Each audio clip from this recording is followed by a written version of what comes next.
العربية قناة صهيونية. العربية قناة صهيونية عموما يعني. العربية قناة صهيونية عموما يعني.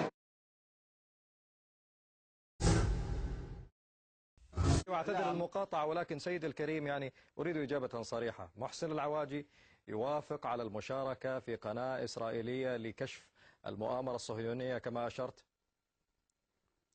مثل ما وافق محسن العواجي على المشاركة في قناة العربية التي انحازت انحيازا غير مقبول ضد رغبات الشعوب في العدوان على غزة إلى صف العدو الصهيوني، وكانت بعض القنوات الصهيونية أكثر إنصافا منها، فإن محسن العواجي لا يمانع أن يشارك في قناة صهيونية أو إسرائيلية لديها من الموضوعية والأمن والأمان شريطة ألا يكون ذلك لا تطبيع ولا تمييع القضايا. طيب. وأن يؤكد على حق الأمة الإسلامية في تحرير كافة الأراضي المحتلة من قبل الصهاينة. وهابي هذا سلفي هذا بوزي هذا لكي يصموا أذان هؤلاء. هذا يقول الشيعة؟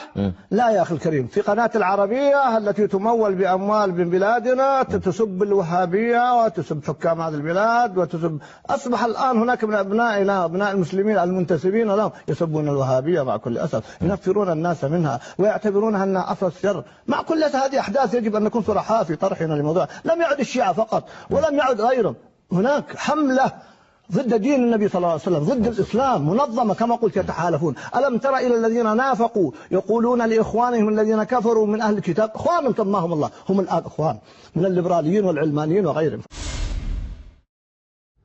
صلحها ويهديها نوال طائرة في عجتها. طيب. في عجة قناة العربية محاربتها للإخوان ومحاربتها هذه يعني هم يصنعون أعداء وهميين. هذا الليبراليين أفلسوا ولفظتهم الشعوب، ركلتهم الشعوب، واليساريين والقومجيين والليبراليين كلهم لفظتهم الشعوب. والآن تدار حرب على الإسلام باسم الحرب على الإخوان.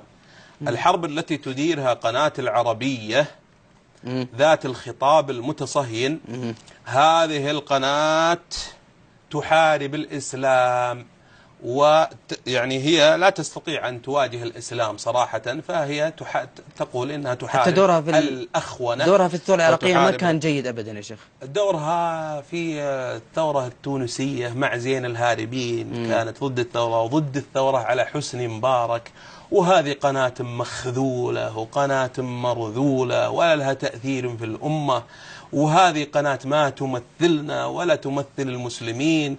وأنا الحقيقة أشد على يد الشيخ محمد العدوي والشيخ عايض القرني الذين يعني ذهبوا إلى مصر وكان لهم دور كبير في تحسين صورتنا. أساءت لنا هذه القناة العربية. نحن نحب الشعب المصري، والشعب المصري إخواننا وأحبابنا وأساتذتنا، وبيننا وبينهم من الروابط الشيء العظيم، لكن هذه القناة تحارب الشعب العربي من أجل تأييد حفنة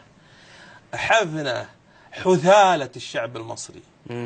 طيب. هذه الحثالة، حثالة الشعب المصري، الفلول الذين أسقطهم الشعب المصري، المافيا التي كانت تنهب الشعب المصري، هذه القناة المرذولة المخذولة تدعم هؤلاء الفلول. والقناة الثانية فضيلة الشيخ، لأن هي قناتها معروفة يعني بإبراز جميع الأخبار في جميع مناطق العالم. نعم، تقصد إذا كنت تقصد العربية فنحن لا نجني من الشوك العنب. عنوانه كده ان انا لازم احذر كل مصري وكل عربي وكل مسلم وكل مسيحي بيحب البلد دي انه يجنب سمعه وبصره مشاهدة قناة العبرية او المعروفة باسم قناة العربية. هذه القناة محاربة بكل ما تعنيه كلمة الحرب على مصر. إقالة النائب العام تحفة. وجود النائب العام كان سبب ان الدولار طلع قدام الجنيه والجنيه انهار. ادي اللي بتصدره لكم قناة العبرية بما فيها من وقاحات وانحطاط اعلامي لم يسبق له مثيل. واللي عايز يراجع تاريخها من ايام الثورة ومن قبل الثورة يفهم كويس ويقرأ عند بعض المحللين السعوديين المحترمين. فاحذروا هذه القناة حفظكم الله، لا تلقوا لها اسماعكم، لا تنظروا اليها، قاطعوها فلا تستحق ان ترى.